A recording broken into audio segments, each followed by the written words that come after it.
એટલે વેકેશન હોય એટલે બપોરે 12 વાગે બધું પૂરું થાય.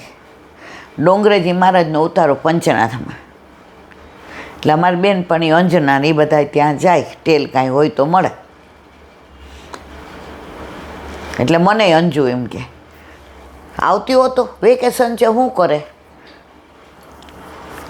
મારી બાને કહું, એ કે હા હા જા, આવા મોટા સંતની સેવા. એટલે અમે જઈએ એટલે પછી ત્યાં પાત્ર હોય કે કાંઈ એવું હોય કે બહાર કૂવેથી ને ત્યાં પંચનાથમાં કૂવો હતો, આજની તારીખમાં છે, હવે મને ખબર નથી હમણાંની. જલ ભરાઈ દઈએ, ના હોય તો આમ રમત જ હોય બધી. એટલે ત્યાં 2-4 વૈષ્ણવ સાંભળવા જતા હશે મળ્યા. એ કે બેબી અહીંયા આવો છો બધા, એ કે બપોરે પાણી પાવા આવતા હોત. ઓલા બધા ભાથું લઈને આવે ને બપોરે, આપણે તો અહીંના લોકલ પણ ગામડેથી આવતા હોય, ઓલા સામે કાંઠેથી આવતા હોય, આજુબાજુના ગામડાવાળા હોય. એ કે ભેગું લઈને આવે એટલે પાછું એને ઘરે જઈને આવે ત્યાં તો. અને પેલા આવા બસ ને રિક્ષા ને છકડા ને વ્યવસ્થા નહોતી. ઘણા ગાડા લઈને આવતા હોય ને ઘણા હાલીના. એટલે કે ને મેં કીધું શેમાં લઈ આવવાનું. એ કે બધું તારી બાને ખબર હોય. એટલે અમે બધાએ નક્કી કર્યું કે રોજ બપોરે 11:15 પહોંચી જઈએ. ને બધા ઓલા જમવા બેઠા હોય ને એટલે જમી લઈએ. એટલે એક જણ કેડમાં જે પાણી રાખે ને કુંજાવાળું, એનેથી હાથ ખાસા કરાવવાના બધાય જમ્યા એટલે. અને ઓલામાં હોય ને ઠંડુ સરસ આજુબાજુ કપડું વીંટાળેલું, એ એમને પીવા માટે. અને અમને શીખવાડ્યું આપવું ને લેવું એવું નહીં બોલવાનું.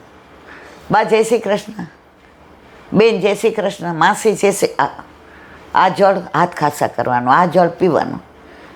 એટલે એ ભેગો પેલો પિત્તળનો કે જર્મનનો લોટો લાવ્યા જ હોય એટલે એમાં લઈ લે. અને હાથ ખાસા કરવાનું હોય એ ગ્લાસમાં લઈ લે. પછી બા કે બેબી 3 વાગ્યા પછી જવાય. મેં તો પછી કથા ચાલુ થઈ જાય તને પણ. એ કે એમ નહીં બટા, એ બધા જયમાં હોય ને પ્રસાદ લીધો હોય અને તડકો કેવો છે. પેલા આવી પંખાની ને વ્યવસ્થા નહોતી, ખાલી માઇકની. એટલે અમે પાછા એ માટલી લઈને જઈએ. એટલે ચાલુ કથા હોય ને એવી રીતે કે કોઈનો અવાજ ન આવે, ડોંગરેજી મહારાજ ડિસ્ટર્બ ન થાય એમ બધાને જળ પાઈએ. એમાં કથા ઘણીવાર પાછી સંભળાઈ જાય. એમાં અમુક પ્રસંગ એવાય આવે કે હું તો પાણી પીવડાવતા પછી એક બાજુ ઊભી રહી જાઉં. એટલે આ બધી બેન પણ એ ડોબી આમ હાલ, હું કોના ઊભા રહ્યું આવું છું. અને એ પ્રસંગો પછી સાંજે જ્યારે સત્સંગ થાય અને કાકા એમ કે ને આજે આંખે તકલીફ છે બટા વાંચ ને, હું કાકા આજે ડોંગરેજી મહારાજ આવું કહેતા હતા. એટલે બધા એમ કે બેબી તાર રોજ એક પ્રસંગ સાંભળી આવવાનો ને કહેવાનું. તે મારી બાકી અહીંયા ક્યાંય એને એ કે ટાંકમાં કાગળ દેવું હોય 3 થી 6 નવરી જ હોય, ભલે ને ત્યાં એ કે આ પાણી પાઈને સાંભળે. મેં તો તારે ઠીક છે, અમારે પાંચિકા નહીં રમવાના. કાકાએ રસ્તો બતાવ્યો. એ કે એકવાર આમ આંટો મારી અને આ બાજુ આવીને અવાજ ન થાય ને એમ પાંચિકા રમવું બટા. મેં તો જઈશ. સૌથી વધુ રમવાની બળતરા હોય ને અમારા ગ્રુપમાં કે તો મને, અને સૌથી કામચોર હોવ તો એકવાર મામા ને મામી ગામડેથી આવ્યા હતા. એટલે એ લોકોને ગુરુદેવને ત્યાં સન્મુખ થવા જવું હતું. બ્રહ્મસંબંધ અમારે બધાનું રાજકોટ વલ્લભલાલજી મારે બધાને, મારી બાઈ બધાને ત્યાં જાતી. એટલે બધાને મોસાળમાં પિયરમાં બધાને ત્યાંનું. એટલે મને કે બેટા આજે એક કામ કરીશ. મેં કીધું શું? એ કે અમારે મોડું થઈ જશે. અને ત્યારે અહીંયા નહોતા, મને લાગે ક્યાં રહેતા હતા, પ્રહલાદ પ્લોટમાં ક્યાંક દૂર રહેતા હતા. એટલે હાલીને જવાનું. ત્યારે ક્યાં ગાડી ને સ્કૂટર ને એવું હતું. એમ તું આટલા વાસણ ઘસી નાખે. મેં કીધું ના, આટલા બધા મારાથી ના ઘસાય. એટલે મામી કે સમજુબા લાવો ને એ કે હું એ કે ઉટકી દઉં ને તમે એ કે અજવાળી ધોઈ નાખો. એ કે ના કોક દી નું કરે, આને તો કોઈ દી કે કરવું જ ગમતું, એને નખમાં એ કે રાગ ભરાઈ જાય. એટલે મારા કાકાએ કીધું આટલા બધા નહીં કરી શકે, પૈડા રહેશે, આવીને તારે કરવા પડે, તમે મોઢે જ ચડાવો છો એને બગાડવામાં તમારો પહેલો નંબરનો હાથ. મારા કાકા કે સારું બટા કરી નાખજે. મેં કીધું અત્યારે આપણે કાંઈ બોલવું નથી. એટલે અમારે 2 ટાંકા હતા, એક મેઇન ટાંકો અને એક વાસણ બધા એની અંદર ધોવાનો. એટલે એ ટાંકામાં પછી છે ને પાણી થોડું પેલું હોય તો ચાલે. મારી બાને અડધે નહીં પહોંચ્યા હોય,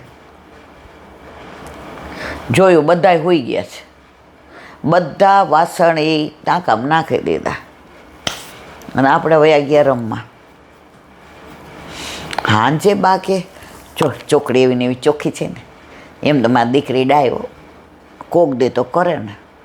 હવે ઘરમાં ગયા કે એટલે ગોઠવી દીધા જાણે લૂછીને. તપેલી ગોતવા જાય હાંજની રહેશો, તપેલી ન મળે. ઓલું અમારે કાથરોટ કે કાઠિયાવાડીમાં કાથરોટ ગોટવા જાય લોટ બાંધવા તો એ ન મળે. બાપુ આપણે તો વયા ગયા હતા કે અહીંયા ધમસાણ મચશે, એ કંઈ વાસણ મળે ને. ચારે બાજુ જોયું કે ચોકડીમાં પડ્યા હતા. મારા કાકા મેં તને ના પાડી થયો કે નહીં કરે, જો તમે તો એને કહેતા જ નથી કે પાછી જ આવશે કે. ને મારા મામાએ જોયું, એ કે બેન ખીજાતી નહીં, જો બધા વાસણ ટાંકીમાં નાખી દીધા છે. બધું કાઢ્યું, કહીશું પાછું ટાંકી એઠી થઈ જાય, એઠા વાસણો એ બધી લૂછી કોરી કરીને પછી હવે સાંજે તો ગોળના લાડવા ને બધું બનાવ્યું હતું. આપણને સૌથી વધુ ભાવે ને ગરમ ગરમ જ ભાવે. મારા કાકા દુકાનેથી આવતા હતા એટલે હું રમતી હતી. મને કે અહીંયા આ તારો વારો છે. મેં કીધું લાગે ટાંકીમાં નહીં ખાતા એ ખબર પડે કે ખબર બેબી આવું કરાય બટા. મેં તો આટલા બધા વાસણ 10 જણના મારે ઘસવાના, હું ઘસી શકું? હમણાં તો રમવું હતું ઈસ્ટો. એ કે હાલ હવે મારી ભેગી એકલી આવીશ તો ગઈ. કાકા ભેગી આવી એટલે બાને પહેલાં થોડા ગરમ થવા દીધા. પછી મામા મામી હોય એટલે બહુ તો મહેમાન હોય એટલે પછી કાકા કે હાલ એને ગરમ લાડવા ભાવે જ, પહેલાં મારી ભેગી બેસી જાય. એટલે મામા કે ના હમણાં 2 દી મારી ભેગી બેસે કે. એટલે બેસી ગઈ, ગરમ ગરમ લાડવા ખાઈ લીધા. રાતના મારી બારી બાજુ હું હોય ને આમ ચૂંટલો ખણવા ગયા, આમ કરીને મારે કાકા જોઈ ગયા. એ કે હવે રાત્રે હોઈ જાજો બધા. એ કે મેં હવે બરાબર. આ બચપન એટલે યાદ આવે છે, આ વાતનો મતલબ છે.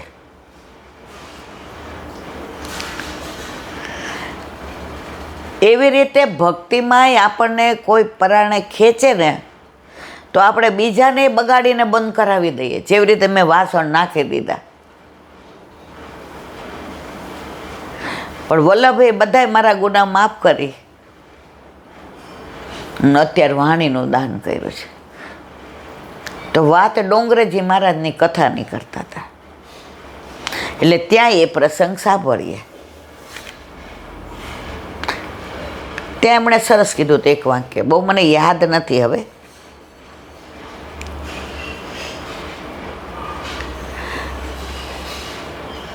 રામને બોર કેવા છે પૂછો, રામને બોર કેવા છે પૂછો.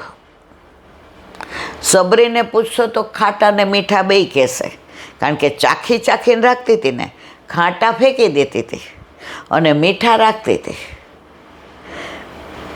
રામ તો મીઠા જ કહેશે, કેમ એના માટે મીઠા જ હતા. મીરાને ઝેરનો પ્યાલો રાજાએ મોકલો.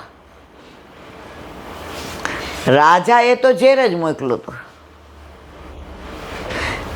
મીરા અમૃત માનીને પી ગયા તો મીરાની ઝેર ન લાગ્યું.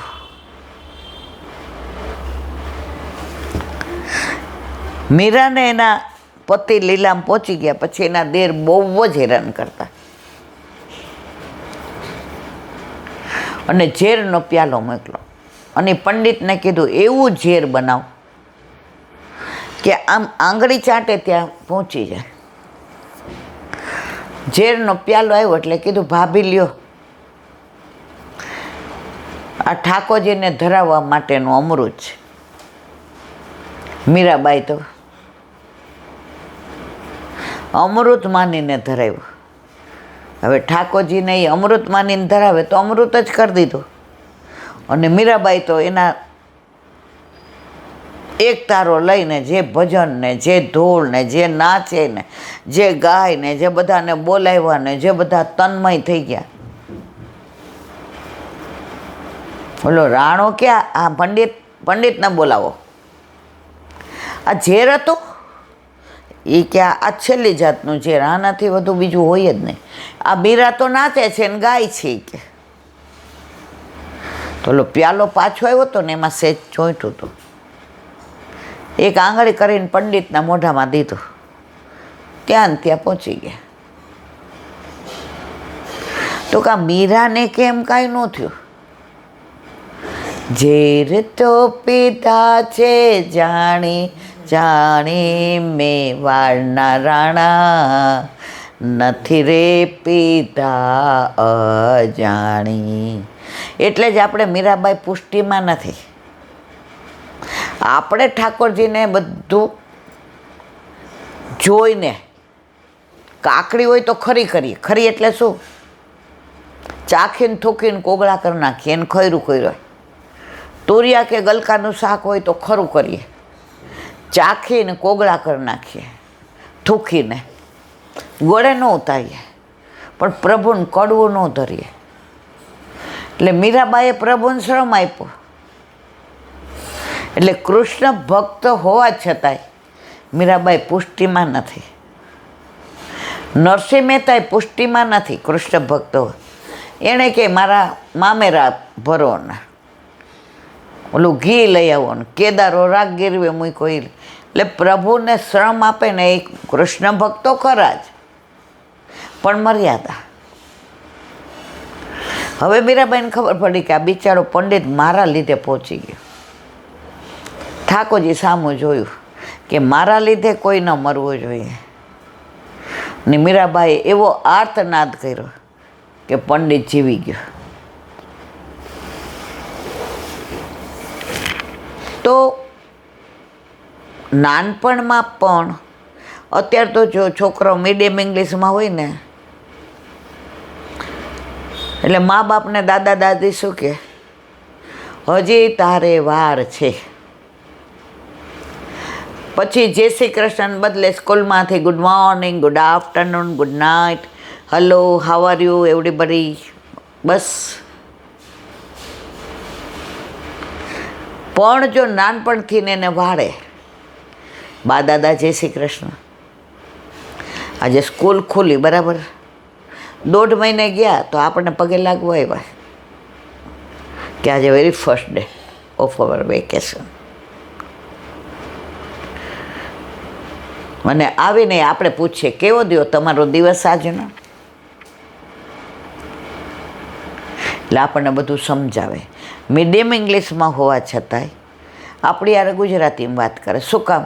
આપણી સંસ્કૃતિ, આપણી માતૃભાષા, આપણી પરંપરા, આપણો સનાતની ધર્મ. હવે એક નાની વાત, કોઈનો ઉપકાર કરેલો યાદ રાખવો, અપકાર નહીં. કોઈ ઉપકાર કરે તો અપકાર કરવો નહીં. કોઈનું સારું કાર્ય કરેલું યાદ રાખવું, ખોટું કરેલું ભૂલી જવું. કરેલા પુણ્ય ભૂલી જવા, પાપ કર્મો યાદ રાખવા. આપણે ઊંધો કરીએ છીએ. ઠાકોરજીને આપણે એ જ ગણાવીએ, આટલી સેવા કરું, આટલા દાન પુણ્ય કર્યું, આટલા મહોત્સવ કરું, ઉત્સવ કરું, તોય મારી યાર આવું કર્યું. પ્રભુ કે ઓલું ગણાવ, કેટલા પાપ કર્યા, કેટલું ખોટું કર્યું, કેટલો પ્રપંચ કર્યો, કેટલી તારીમારી કરી, કેટલી લગામારી કરી, કેટલું ઘરમાં ને ઘરમાં તે બધાને પેલું કર્યું. બોલ બોલ. એ છુપાવીએ છીએ. જે જાહેર કરવા જેવું છે એ છુપાવીએ છીએ, અને જે છુપાવવાનું છે એ જાહેર કરીએ છીએ. બે મિત્ર હતા. હવે બે ગુરુકુળમાં સાથે ગયા. એ બેયનું સાથે બોલવું, સાથે બાજુમાં બેસવું, પીરસવાનું આવે તો બે સાથે પીરસે. બગીચાનું કાર્ય ગુરુજી સોંપે તો સાથે કરે. નદીએથી પીવાનું જળ લેવા જાય તો બે સાથે જાય. હવે એમનું ભણતર પૂરું થયું એટલે ગુરુદેવે કીધું હવે બેયને અહીંથી ને વિદાય આપવામાં આવે છે. હવે શું કરશો?